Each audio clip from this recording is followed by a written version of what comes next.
Vincent Placé, bonjour. Merci de recevoir Hérodote.net dans les locaux de votre secrétariat d'État à la réforme de l'État. Alors vous avez une histoire un petit peu particulière parce que vous êtes coréen, vous êtes arrivé en France à l'âge de 6 ans et vous avez été reçu par une famille d'accueil. Qu'est-ce qui vous a donné ce goût pour l'histoire de France ? Je suis en effet arrivé, non pas à 6 ans, mais à 7 ans et demi en France en 1975. Je sortais d'un orphelinat où j'ai été élevé quelques années et j'ai eu, comme vous l'avez indiqué, la chance extraordinaire d'être adopté par une famille merveilleuse, normande. Je suis tombé dans une famille qui avait un capital social et culturel important et j'ai eu cette chance d'être entouré de livres. Et voyez-vous, quand on arrive comme ça, comme moi, de si loin, dans des conditions qui n'étaient pas si agréables que cela, hein, c'est une litote, ça a été le bonheur de la lecture, le bonheur du français. Hein, j'aime passionnément notre langue, j'y suis très attaché. Aujourd'hui encore dans mon action politique, la francophonie pour moi c'est un vrai sujet et un vaste sujet. J'essaie de lutter, même si ce n'est pas toujours évident contre tous les anglicismes auxquels on se prête. Et l'histoire de France m'a passionné. Je me souviens encore du livre d'un dénommé Aubry, qui n'a rien à voir avec Martine, qui s'appelait Octave, qui a été à l'Académie française et qui est l'homme d'un fascicule formidable sur l'Empire, l'Empire, sur Bonaparte, sur Napoléon. Et je l'ai encore ce livre. Et cette enfance a été bercée par les lectures historiques, par de Vercingétorix à aujourd'hui. Alors, j'ai moins de capacité encyclopédique il y a quelques années, parce que je lisais vraiment énormément et je relisais. Donc, je pourrais reparler encore de Gergovie, d'Alésia, de Clovis, de Charles Martel, de Charlemagne, voilà, de 732 à 814, parce que comme vous le savez, Charlemagne est mort en 814 après avoir été couronné en 800 à Rome, empereur des Francs. Et je pourrais vous parler de Bouvines, qui est une belle bataille que nous avons gagnée contre les Allemands, disons-le, hein, et puis les gens de Flandre, qui étaient à l'époque plutôt alliés avec les Allemands. Donc je pourrais vous faire le retour d'Azincourt, de Marignan, malheureusement de la France des harpans de neige, comme disait Voltaire, parce que malheureusement en 1763, au traité de Paris, nous avons lâché les Indes et le Canada. Hein, voilà, donc j'étais l'autre jour à Québec et donc voyez-vous, même quand je suis à Québec, j'ai demandé à aller sur la tombe du marquis de Montcalm, qui a perdu malheureusement cette bataille des plaines d'Abraham. Et j'espère que nos amis anglais ne voudront pas, parce qu'il a été touché en fin d'après-midi. Et le général anglais aussi, qui s'appelait Wolfe, est mort. Et le marquis de Montcalm a été touché par une balle. Il se tourne vers l'aumônier et lui dit « Mais combien de temps me reste-t-il à vivre ?» L'aumônier lui répond c'est malheureusement, monsieur le marquis, à peine 1 heure. Et le marquis de Montcalm répond « Heureusement, ainsi je ne verrai pas les Anglais rentrer dans Québec. » Voilà. Donc, vous voyez, la France, ça veut dire quelque chose. Puis vous le savez, j'aime la Révolution aussi, l'Empire que je connais vraiment bien, et l'empereur en particulier. Et puis je pourrais vous faire 1848, 1852, Napoléon III, Sedan, la Commune de Paris, la Troisième République, Adolphe Thiers. Enfin bref, jusqu'à nos jours, bref, j'aime passionnément la France, son histoire et ses grands hommes également. J'ai oublié d'ailleurs Richelieu et Mazarin, et ça aurait été dommage de ne pas les citer. Moi, je suis français, et uniquement français en réalité. Parler de Jean-Luc Mélenchon qui est plus jacobin que moi, moi je l'ai été longtemps jacobin, j'ai beaucoup évolué sur la question et je crois que le régionalisme c'est important, c'est une forme d'ailleurs de jacobinisme en réalité quand on veut philosopher un peu. Je suis profondément européen, je suis profondément mondialiste. On me dit vous êtes un peu tout, je dis oui, mais je suis avant tout français. Voilà, ma marque de fabrique, c'est, si j'ose dire, notre langue, notre histoire, notre géographie, notre gastronomie, nos paysages, et puis notre drapeau tricolore, l'hymne national. Moi, je suis passionnément français. Alors, en Saint-Placé, vous êtes beaucoup passionné par l'Empire, l'empereur, Napoléon. Il a dans votre bureau beaucoup d'objets qui rappellent cette période-là. Pourquoi Napoléon ? Moi, j'aime aussi la Révolution et ses grands hommes, hein, de Danton à Robespierre. Mais c'est vrai que quand on aime la France et qu'on aime l'histoire, et puis je l'ai dit aussi, moi j'aime, même si bon, ce n'est plus tellement en mode de dire ça, mais j'aime la stratégie militaire. Et je pourrais vous parler de l'ensemble des batailles de Bonaparte à l'empereur. Donc ça commence à Toulon, puis la campagne d'Italie. Puis l'Égypte, puis la deuxième campagne d'Italie, à Marengo, que vous connaissez. Je pourrais vous parler d'Austerlitz très longuement. Je connais très bien la bataille le 2 décembre 1805, de Davout sur la droite, à Bernadotte au centre et à Lannes sur la gauche. Voilà, je pourrais vous raconter la bataille du matin au soir avec ce fameux soleil d'Austerlitz et ensuite la légende qui veut, et c'est vrai d'ailleurs, que l'empereur ait fait tirer sur les lacs glacés pour accélérer la déroute de l'armée austro-russe. Et c'est vrai que ce destin de ce petit Corse est juste extraordinaire. Les événements, bien sûr, ont été là, mais tout de même, hein, il naît le 15 août 1769, il meurt, comme vous le savez, le 5 mai 1821, et c'est juste un destin extraordinaire, et un destin éminemment français. Donc après, j'ai lu le livre de Lionel Jospin à charge, excessivement à charge en réalité, parce qu'il oublie quand même tous les bienfaits que l'empereur a apportés des préfets. Alors les préfets, effectivement, c'est la Révolution, mais enfin, il a quand même accentué la Banque de France, du franc. Est-ce que ce n'est pas le consulat qui est la période qui vous intéresse le plus ? L'Empire aussi, même si à un moment, bon, mais c'est toujours le même problème, c'est que quand on vient d'où il vient, à un moment, l'excès est arrivé. C'est vrai qu'à partir du blocus continental et la guerre d'Espagne, bon, les catastrophes sont arrivées. Et incontestablement, par exemple, pour celles et ceux qui aiment la légende, le retour de l'île d'Elbe est juste fabuleux. Hein. Il atterrit, enfin il débarque, pour parler français, le 1er mars 1815 à Golfe-Juan, à côté d'Antibes, et il a 600 soldats avec lui de sa garde impériale, donc ce ne sont pas des rigolos, hein, c'est clair, mais quand même 600 seulement. Et 20 jours plus tard, à pied et à cheval, il arrive aux Tuileries. Et la légende veut d'ailleurs que la veille, sa troupe est très fatiguée, ils sont à Fontainebleau, et il est fait accélérer la marche de son armée, pour le coup extrêmement nombreuse. Il avait à peu près 20 000 soldats, il avait rallié toutes les troupes, y compris celle du maréchal Ney qui était venu, même si c'est un mot apocryphe, le ramener à Louis XVIII dans une cage de fer. Il n'a jamais dit ça évidemment, mais bon, vous savez ce que c'est un peu comme les journalistes d'aujourd'hui. Et il a fait accélérer la marche de l'armée pour arriver le 20 mars au soir aux Tuileries, pour une raison très simple, parce que c'était l'anniversaire de son fils. Est-ce que ce qui vous passionne le plus chez l'empereur, c'est l'homme politique, l'homme de pouvoir politique, le stratège, celui qui a donné des institutions à la France sur laquelle on vit encore en partie ?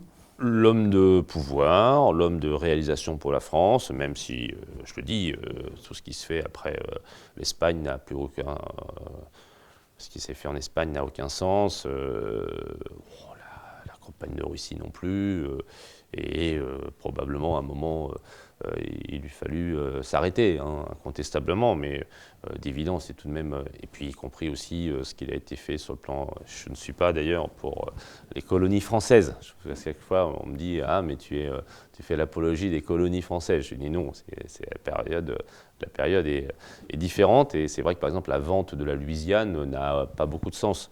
Et il a raté beaucoup de choses, y compris le fait qu'il n'est pas assez développé parce que c'était un soldat de l'artillerie.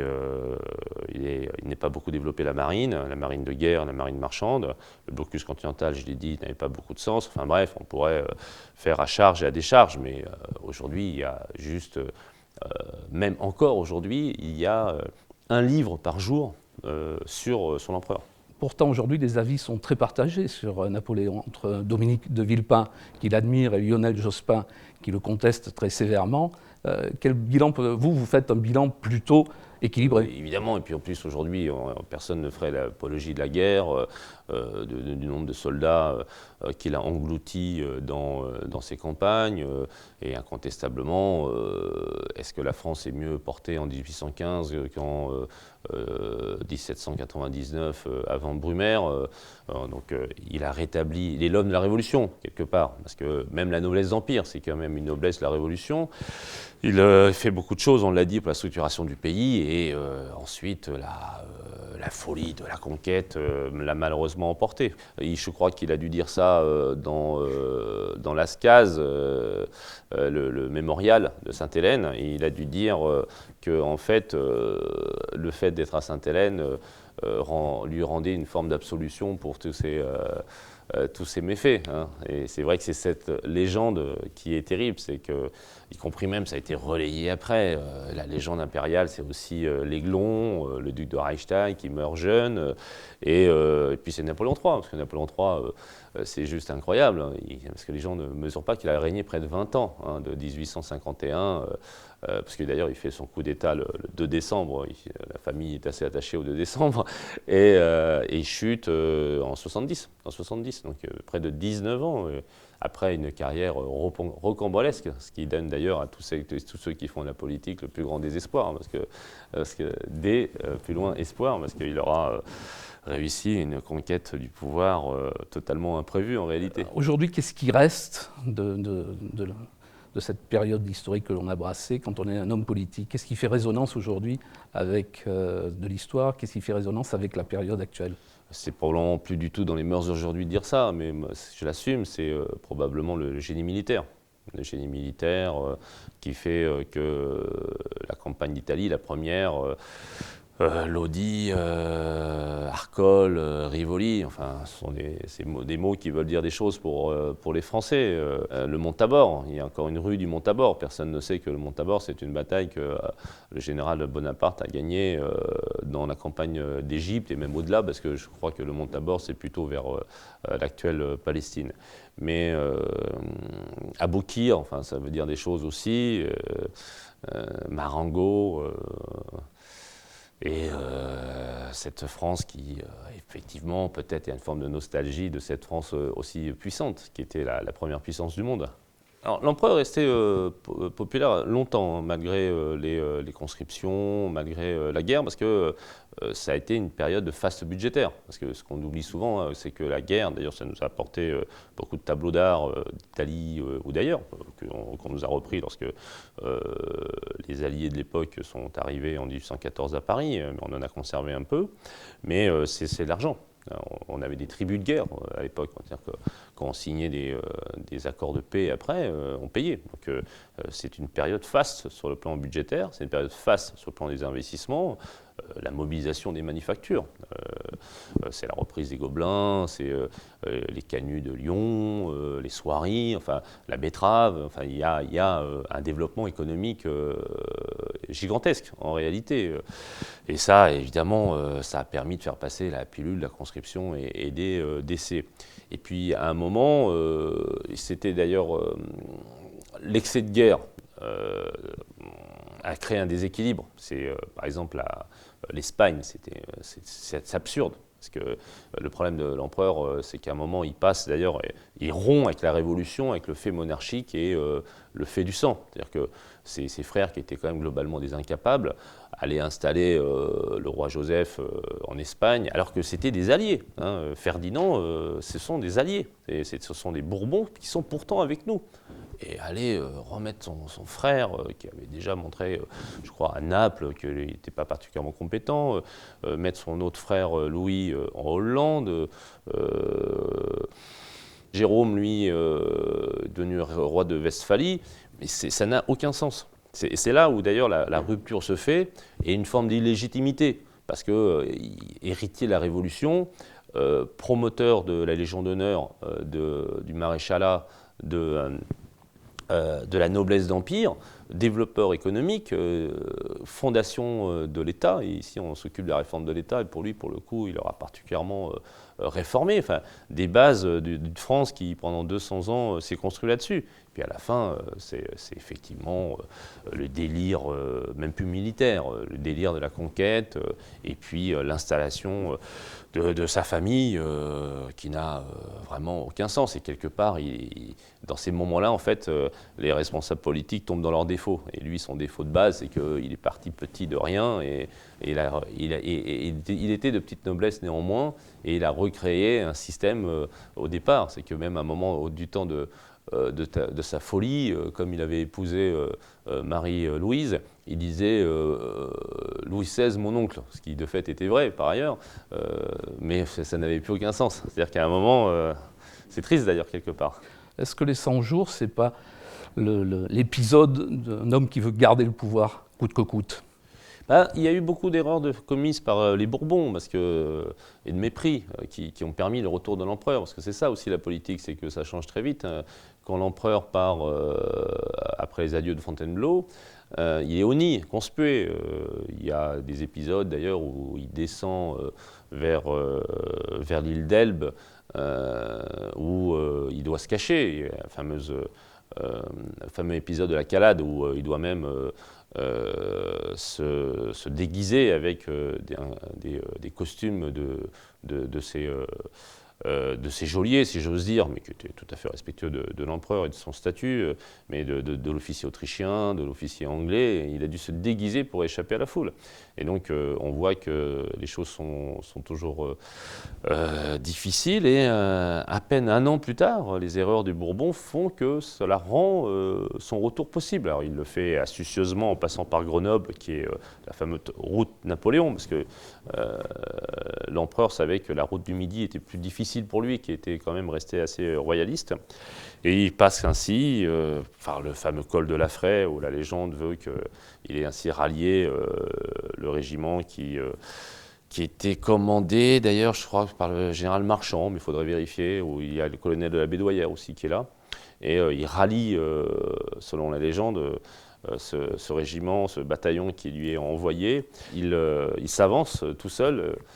Il ouvre son gilet et puis il dit à ce régiment, devant lui, c'est pas donné à tout le monde de faire ça quand même. Il ouvre son gilet et il dit si quelqu'un ici veut tuer son empereur, il le peut. Et en fait, les types se mettent à courir vers lui, se mettent à lui baiser les pieds, etc. Voilà. Et comme on dirait aujourd'hui dans les jeux de rôle, c'est la carte charisme quand même.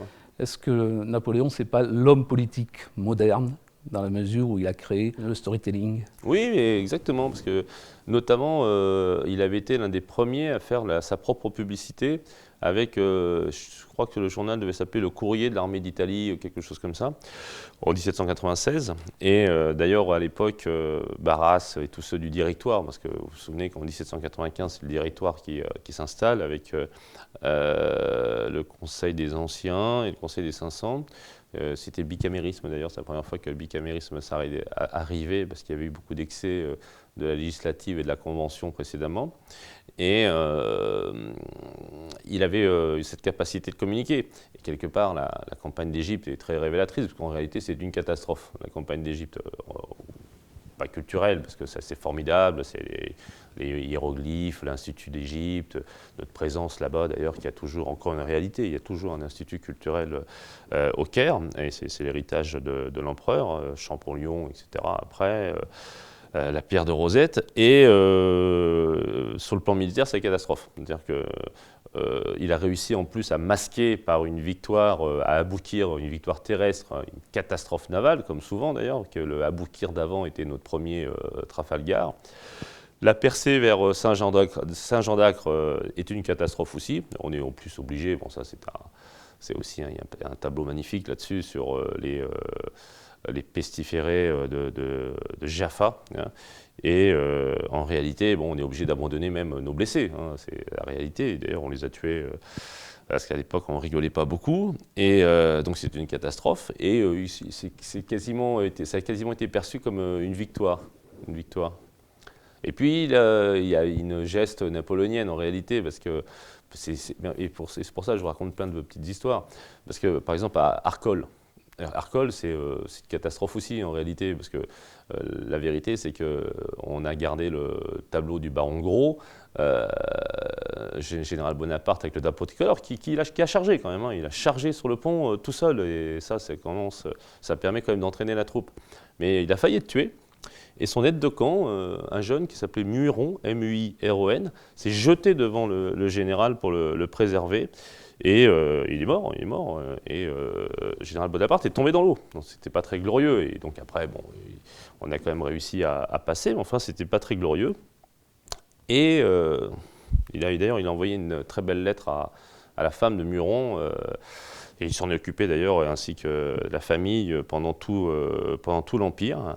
Et au retour de l'Égypte, son bateau, il le fait baptiser le Muiron, parce qu'il faut traverser la Méditerranée.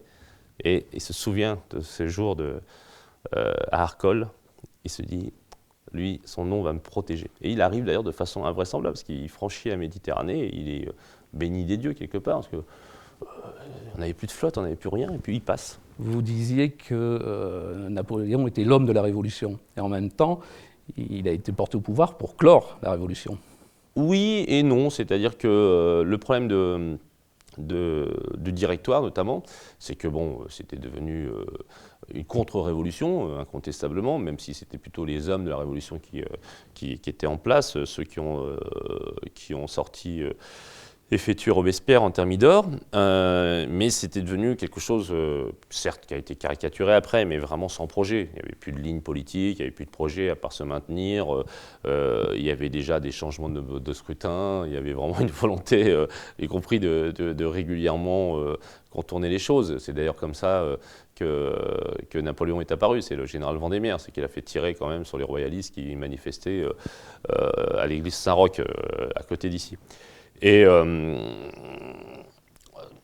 la force de l'empereur, c'est du général Bonaparte, d'ailleurs, premier consul avant, c'est d'avoir consolidé les acquis de la Révolution, et notamment les biens nationaux, et puis la répartition foncière, il faut dire les choses telles qu'elles sont. Donc en consolidant cette bourgeoisie qui avait réussi à prendre le pouvoir par rapport à une noblesse qui était quand même devenue extrêmement inutile, avec un roi très faible. Et il a réussi pendant 10 ans à avoir ce qui était bon de la tradition monarchique et ce qui était bon de la Révolution. Et puis après, comme souvent, les excès du pouvoir l'ont emporté, comme on l'a dit, à partir de l'Espagne, 1808. Est-ce qu'il est exagéré de dire que dans un premier temps, il a essayé de rassembler les Français ? Quelque chose d'ailleurs qui est très présent dans la réflexion politique d'aujourd'hui, c'est l'avancée par le mérite. Les maréchaux de France, c'est vraiment reprendre un titre qui d'ailleurs était peu usité sous la monarchie et en sortir des fils d'aubergistes, Murat, Ney, Lannes, cette phalange de héros, il faut dire les choses telles qu'elles sont, les fameux maréchaux de 1804 qui ont été complétés par la suite. C'est extraordinaire. La noblesse d'Empire aussi. La noblesse d'Empire, c'est une vraie promotion par le mérite. Il y a beaucoup de gens de Saint-Germain-des-Prés qui sont là, mais on a créé cette noblesse qui, à l'époque, paraissait complètement illégitime, et aujourd'hui encore, par exemple, le baron Guichard, c'est un baron d'Empire.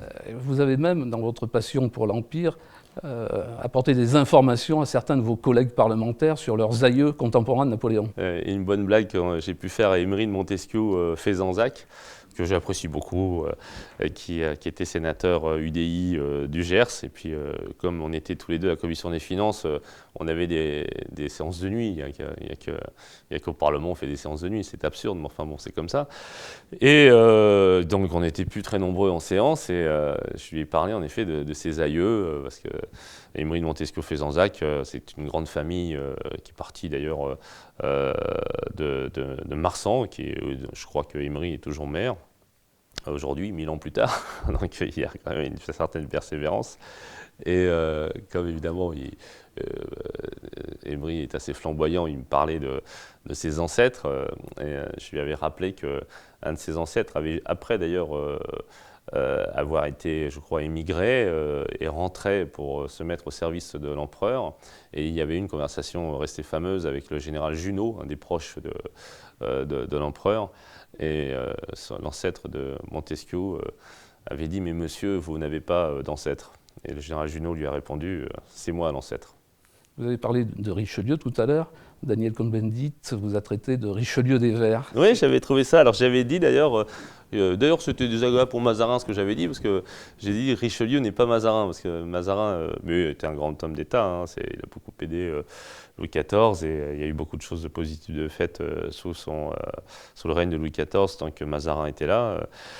Mais le problème de Mazarin, c'est que c'était un douloureux, excessivement prévaricateur, donc c'était quand même quelque chose qui n'était pas bien. Et Richelieu, bon, la pratique de l'époque voulait que quand on était aux responsabilités, on était assez aisé, mais lui avait une grande rigueur, même si, vous le savez, j'ai été longtemps le collaborateur parlementaire de Michel Crépeau, et bon, le grand siège de La Rochelle de 1628 n'a pas concouru particulièrement à la bonne image de Richelieu auprès des Rochelais. Est-ce que le problème de la France aujourd'hui, c'est pas d'avoir été une grande patrie et d'être finalement aujourd'hui une puissance moyenne? Ça, c'est une phrase que vous reprenez de Valéry Giscard d'Estaing, qui avait dit « La France est une puissance moyenne dans les années 75 ». Et d'ailleurs, tout le monde lui en avait beaucoup voulu. Et en plus, à l'époque, on avait d'autres forces d'interposition aussi. Aujourd'hui, comme Valéry Giscard d'Estaing, on envoyait le deuxième rep à Colvézi, mais que ne dirait-on? Que dirait-on? Mais les temps, évidemment, ont changé.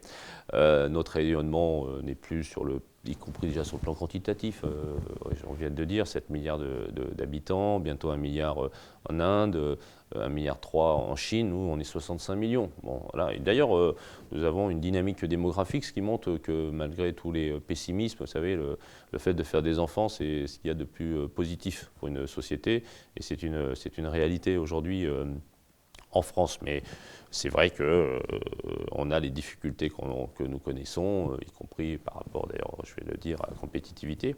Mais la parole de la France dans le monde est toujours très forte, et qu'il suffit de voir la sympathie, même l'amour qu'ont les étrangers partout dans le monde pour la France. Et puis aussi, la France est la première destination touristique du monde. Nous sommes un petit pays peut-être par la taille, mais nous attirons encore toute la planète chez nous. Et donc tout cela, ça doit faire des forces, et nous avons, avec notre recherche, notre innovation, notre culture, nos exportations, nous avons des grandes qualités. Et c'est pour ça que, vous l'avez compris, moi je ne suis pas du tout dans le déclinisme ou la sinistrose des uns et des autres. Je pense que si nous attirons encore autant des gens qui veulent venir chez nous, c'est qu'il y a bien des raisons. Toutes les innovations, toutes les nouvelles technologies viennent de chez nous. Le cinéma, la médecine, l'avion, enfin, nous sommes ceux qui avons révolutionné le monde. Et tout cela s'est effondré pour ces histoires de la guerre de 14. Même en 40 encore, nous avions la plus grande armée du monde. Parce que nous avons eu longtemps, et d'ailleurs on en a beaucoup parlé, une tradition guerrière. Mais je pense qu'aujourd'hui, justement, la France doit être le pays de la paix. C'est Clémenceau qui avait dû dire le 11 novembre 1918, ça va être approximatif ce que je vais vous dire, mais qui avait salué les poilus, ceux qui avaient lutté pour la France éternelle, la France hier soldat de Dieu, aujourd'hui soldat du droit, et qui sera toujours demain le soldat de l'humanité. Merci Jean-Vincent Placé d'avoir accueilli Hérodote.net dans vos locaux. Merci.